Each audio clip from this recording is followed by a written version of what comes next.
Navarette and Eduardo Nunez are scheduled to come together for a super featherweight unification.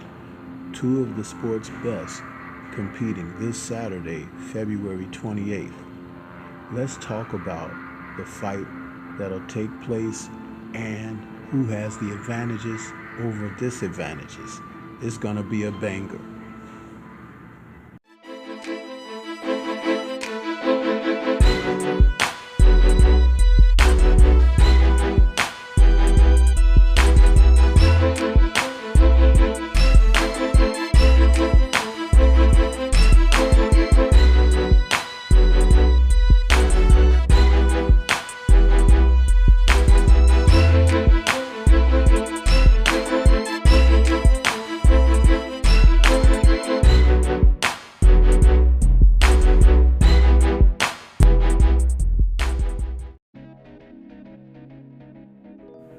The unified super featherweight title fight that'll take place on Saturday, February 28th against Navarette and Eduardo Nunez is gonna kill two birds with one stone and may define the next king of Mexico, as the fight card is dubbed.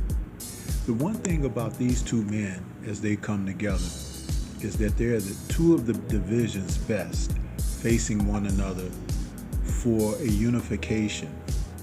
Everyone's familiar with Navarette and how he has kind of dominated the super featherweight and featherweight divisions with his length, his unorthodox style, his ability to absorb punishment and dish it out in the most unorthodox means. And so that's why this fight, where he takes on Nunez, is one that you should tune into. Navarette's bringing his record of 39 wins, 2 losses, 1 draw, and 32 KOs. He has gone through the division's best, and he has seen all different types of styles. But the fact that these two men are coming together to face one another presents a different problem, because both Mexican fighters are at their peak presently. I like fights like this because it defines who they are. Now, Nunez is coming in with a record of 29 wins, 1 loss, and 27 KOs. He is a noted puncher. If he can get to you, if he can get close and crowd you, he can overwhelm you with his strength and his power. He's 28 years of age, whereas Navarette's 31. And though they're listed as only an inch apart in height, it's a little bit more than that, especially when you talk about and consider the reach of Navarette, which is 72 inches to 68 for Nunez.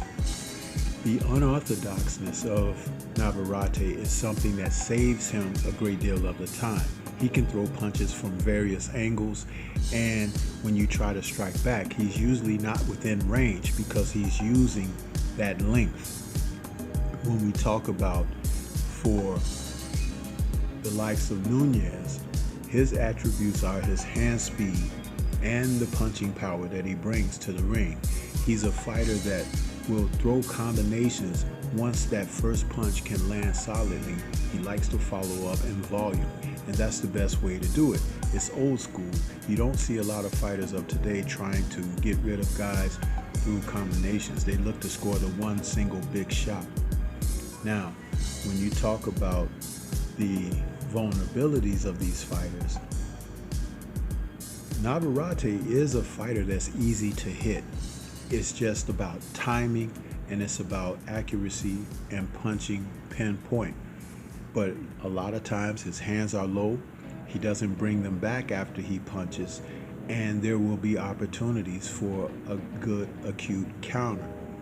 When you think about the likes of Nunez against Navarette specifically, his vulnerabilities are going to be his height and his reach. Will he be able to get inside the mid-range and do damage? If he's able to do that, Navarette could be in big trouble. I mean, because this man can really crack. He puts the punches together, but will he be able to negotiate the real estate in a proper manner to be successful?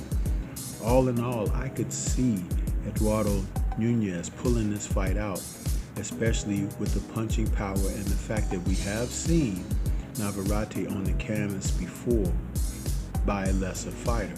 However, as everything works out, and I know that if Navarette trains the way he's supposed to, because he's known sometimes to not give much consideration to an opponent. If he respects Nunez, he should come in top shape.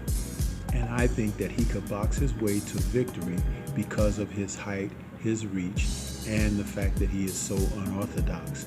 But it's definitely a fight to tune in to watch. These men will go at it, and they're going to provide a great deal of entertainment. The thing I have at the end of the day is Navarette pulling out a close fight, even maybe touching the canvas before it's done. But what do you think?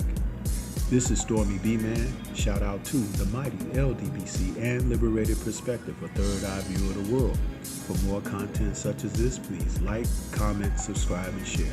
Let me know what you think. Who's going to be the new king of Mexico? Peace to everyone out there, and everyone please remain safe.